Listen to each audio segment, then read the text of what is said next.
Hello there. Thank you so much for joining us. This is News Channel Nebraska. My name is Eric McKay. Let's take a look at our top headlines today. Beginning at the state capitol, where debate on funding for a stripped-down version of Governor Jim Pillen's property tax bill picked back up on Friday.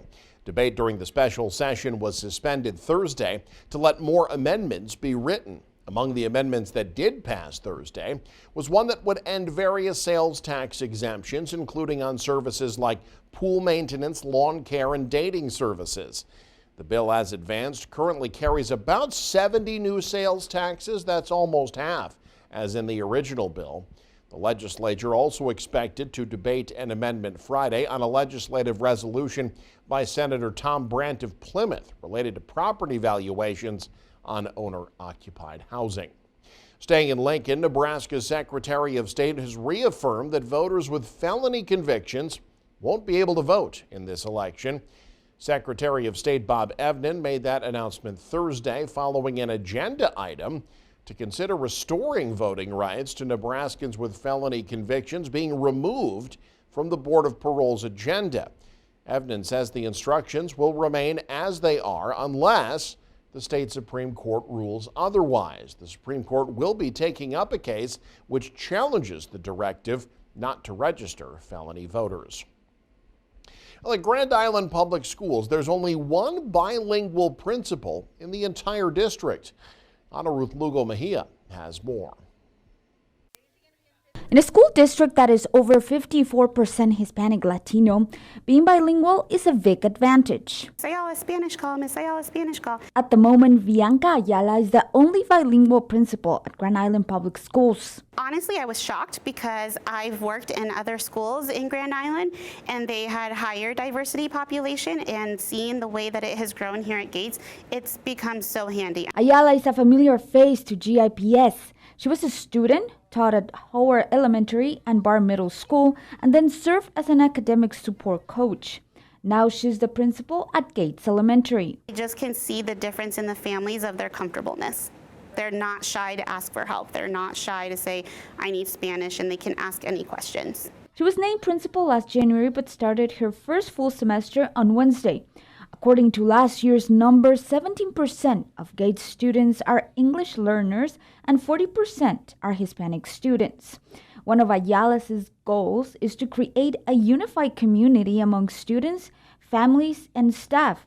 She wants to make them feel welcome and also make school a great experience. Friday mornings, if you drive by, you will see me in an inflatable every Friday morning. That's how we're going to greet the students. The school will have more family nights and incentive days once students meet certain goals. The administration's hope is to build a school with a culture where students feel like they belong no matter what language they speak. In Grand Island, Ana Ruth Lugo Mejia, News Channel, Nebraska.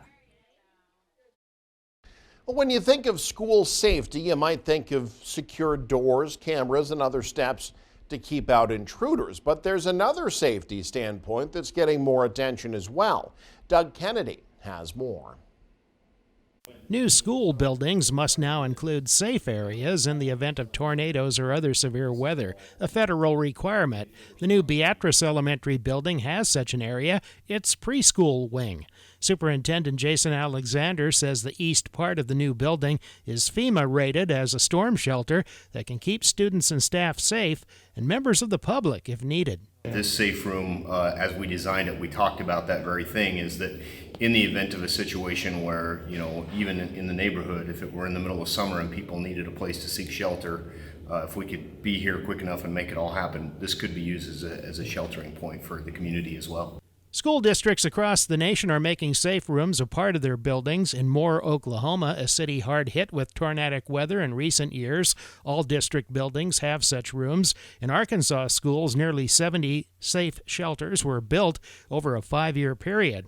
There was a time when students and staff would go to interior hallways or gyms in the event of severe weather.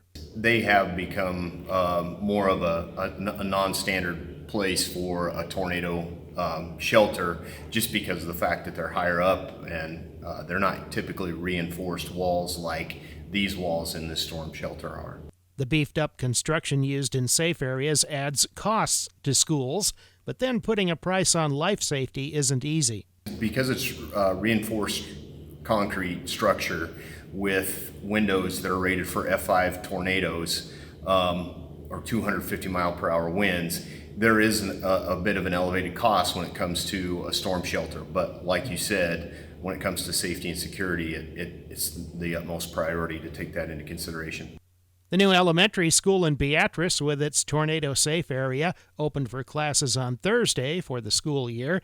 It was the product of 2 years of planning, design, and construction.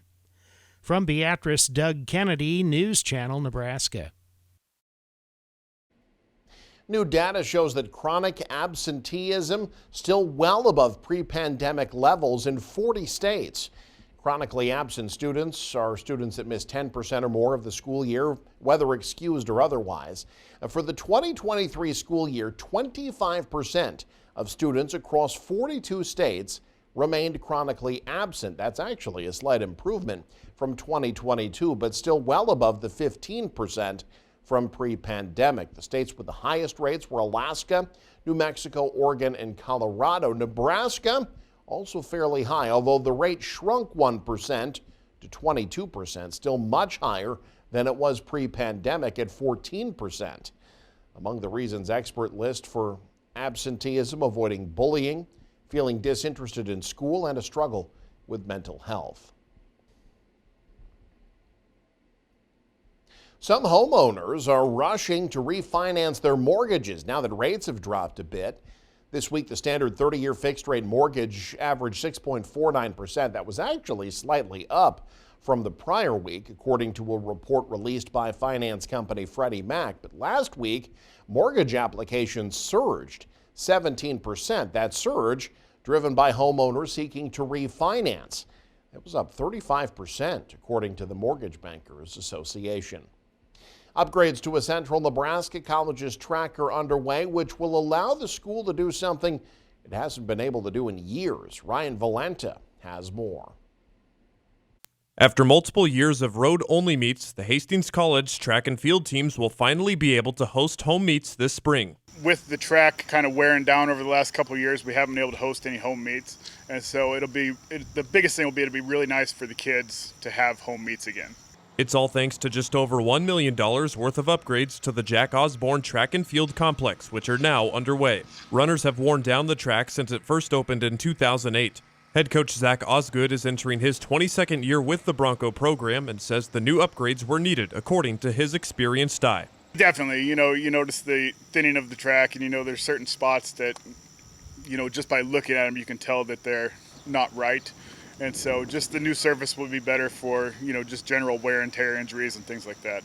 At the end of the 9-week project, the track will have a brand new red-orange colored track surface, plus revamped jump pits, a discus ring, and bleachers to seat 500 fans. It will allow Hastings College to host the GPAC Outdoor Championships for the first time since 2016 and regular season home meets since 2019. So we hope, obviously, as we launch it and we open it this coming spring, that'll really obviously help support our track program and in enrollment and numbers and obviously in success too. The renovations will go beyond benefiting just the college. Athletic Director Chris Clements sees it as a perfect opportunity to let other high school track and field teams to also use the facility. We also, have been in talks and hope that local high schools want to come here and host meets too, whether it be Hastings High, whether it be St. Cecilia's, whoever it'll be, we're open to have other people come here and use our facility and help bring people to our community. The renovations are expected to be completed by the start of the spring outdoor track and field season. Reporting from the Jack Osborne Track and Field Complex at Hastings College, Ryan Valenta with News Channel Nebraska. Nebraska State Treasurer Tom Breezy has launched a new website with the initiative to serve those with disabilities. The website's give2enable.com. It acts as a crowdfunding website for people with disabilities. We are hoping to encourage additional contributions to these accounts to help the folks in the disability community prepare for expenses down the road. Oftentimes, our friends in the disability community can be hit harder by economic downturns or financial issues than others, and we want to make sure that they have the resources, access to the resources necessary to take care of future expenses, whether expected or unexpected. According to the website, givers who file Nebraska income taxes can also deduct up to $10,000 for contributions to Enable accounts, or $5,000 for married taxpayers that file separate returns. And finally, a yearly event in southeast Nebraska aimed at giving back held an event Thursday, and those in attendance got a glimpse into the world of Husker sports. Jake Bartecki has more. The Big Give Gauge kickoff event held a special guest on Thursday night. Nebraska Athletic Director Troy Dannon made his way to Beatrice to take part in the event, which he says reflects his Midwest values. We take care of each other in the Midwest. That's just part of the culture. This is the environment where we wanted our family to be raised, our kids to be raised. So the opportunity for us, for me to take part in this, I mean, this is in part why we're here. But also at the same time, when you cut down through the scoreboard and everything else, we're all doing the same thing. We're trying to put other people in a position to succeed. Dannon discussed the importance in giving back to community while also giving a glimpse into the upcoming fall sports season for Husker athletics. Earlier this week, Nebraska announced a new 5-year contract extension for baseball head coach Will Bolt. Dannon broke down why now is the right time to make that move. I think we have a gem of a coach in Will, both as a human, but certainly technically. And you know, I know what the SEC looks like. I know there's experience on that staff in the South. And, you know, I want to make sure, one, we keep good people and we reward success for good people. And obviously coming off the championship, you want those coaches to stay around and continue to build the program. Dannon was named Nebraska's AD on March 20th. Coming up on 5 months at the helm of Husker sports, he reflected on his first takeaways of the programs and Husker Nation. It's more intense and it's greater than I ever anticipated, which, you know, when you have that, you can have anything. I've been with our coaches. I don't think we want for much. I think we have great coaches. So it feels like there's a lot of momentum, you know, coming off 5 Big Ten championships. I was thrilled with the opportunity the day I got here. I'm more convinced the opportunity is even bigger and better than I thought it was now 5-6 months in. In Beatrice, Jake Bartecki, News Channel, Nebraska. And you can stay up to date with the very latest by following us online. Head to newschannelnebraska.com. Click on the News tab there. You can also follow us on X, like us on Facebook and Instagram as well. Thanks for joining us. Have a great weekend. You're watching News Channel Nebraska.